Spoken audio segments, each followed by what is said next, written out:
जो हाथ में सिगरेट लेकर बाजारों में सिगरेट पीते हुए बॉम्बे की सड़कों पर एक माँ जा रही है, वो क्या अपने बच्चे को डायरेक्शन दे सकती है लाइफ में?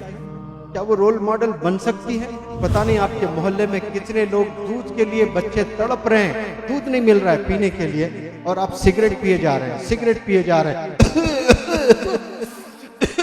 बोल रहे मारे जा रहे हैं। गरीब लोग जाकर एक दूध का जो है पैकेट नहीं खरीद सकते हैं, ले आकर उस घर में एक पैकेट दें, हो सकता है कि वो दूध की एक बूंद उसके जुबान पर गिरे और अल्लाह जन्नत का फैसला कर दे आपको। कई लोग भूख से मर जाते हैं, स्टारवेशन बोलते हैं, फाका, यानी खाना अगर होता तो वो जिंदा रह सकता था, अंतड़ियां सूख गए हैं उसके, और आप कश में कश मारे जा रहे हैं। और पता नहीं आपके मोहल्ले में कितने लोग दूध के लिए बच्चे तड़प रहे हैं, दूध नहीं मिल रहा है पीने के लिए, और आप सिगरेट पिए जा रहे हैं, सिगरेट पिए जा रहे हैं, बोल रहे मारे जा रहे हैं। वहां बेचारा जो है भूख से मर रहा है, छोटे छोटे नादान बच्चे, उनको दूध पीने के लिए खतरा दूध नहीं है घर में। गरीब लोग जाकर एक दूध का जो है पैकेट नहीं खरीद सकते हैं, ले आकर उस घर में एक पैकेट दें, हो सकता है कि वो दूध की एक बूंद उसके जुबान पर गिरे और अल्लाह जन्नत का फैसला कर दे आपको। लेकिन कहाँ ख्याल आता है ये बताए हमें।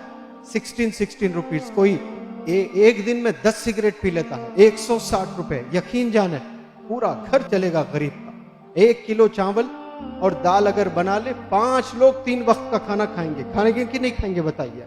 कितना सवाब मिलेगा आपको, यकीन नहीं है इसका? आप बिल्कुल मेरी बात को यकीन जानिए, अल्लाह दौलतें जो है लुटा देगा आप पर, गरीबों को आप खाना खिलाएंगे तो। सबसे बेहतरीन अमल है गरीबों की भूख को मिटाना, वो इसलिए कि रिस्क का वादा अल्लाह ने किया है कि ये मेरा जिम्मा है। रिस्क को क्या कहा अल्लाह ने?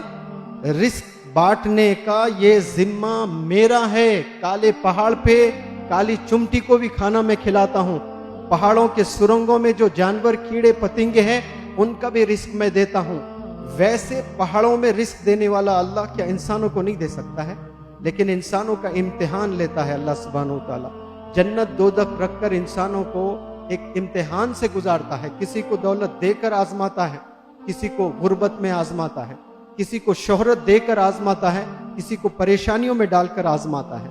हम लोग को जब दौलत है हमारे पास में, हम लोग पैसे निकालते नहीं जेब से, हम लोग समझते नहीं, इसलिए बड़े उलमा हजरात कहते हैं कि कम से कम 40 इर्द गिर्द में आपके कम से कम 40 लोगों का ख्याल करें। आप लोग सोचें इस बात को लेकर के, ये सोच आपने बदलना है।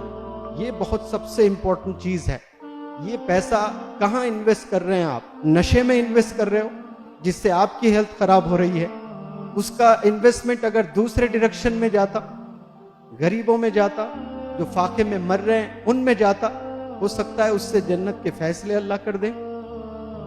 यहां जितने भी स्मोक करने वाले हैं वो इरादा कर ले, छोड़ सकते हैं।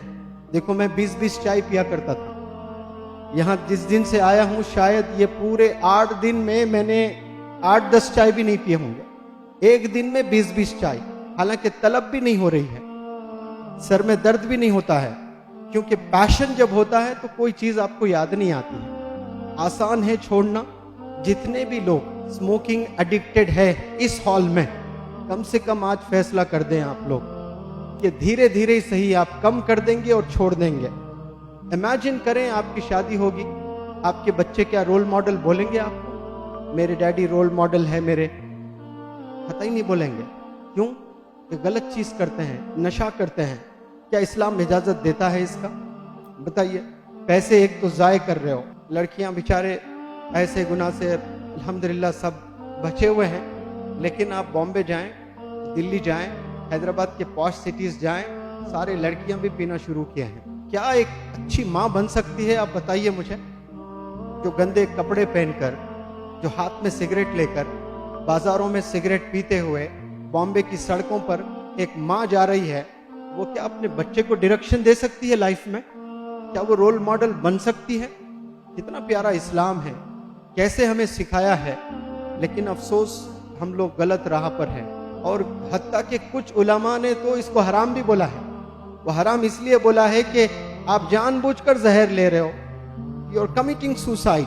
क्या बोल रहे हैं? यू आर कमिटिंग सुसाइड, जानबूझकर, पता है कि इंजूरियस टू हेल्थ, शराब पीने से जो है गुर्दे खराब हो जाते हैं, फिर भी आप पिए जा रहे हैं। आज देखें हमारे मोहल्ले में कितने मुसलमान लोग शराब पीते हैं, 40 दिन तक कबूल नहीं होती है नमाज उल्मा कहते हैं, ब्लड में रह जाता है वो शराब। ये टीचिंग्स हमें देना है। मेरे लेक्चर्स अटेंड करने के बाद बच्चियां जाकर अपने वालिदैन को बहुत प्यारे अंदाज में समझाएं। पेरेंट्स रोते हुए फोन किए मुझे, मेरी बच्ची की वजह से मैं छोड़ दिया हूं सर शराब पीना, आपका वर्कशॉप की वजह से बहुत चेंजेस आए हमारे घर में करके। तो बच्चियां जो है बहुत ज़बरदस्त चेंज कर सकते हैं अपने पेरेंट्स को, अपने डैडी को, अपने मम्मी को। ये चेंज आपने पहले होना है। आप सही हो तो फिर आप दूसरों को भी सही राह पर, सही डायरेक्शन पर भेज सकते हैं।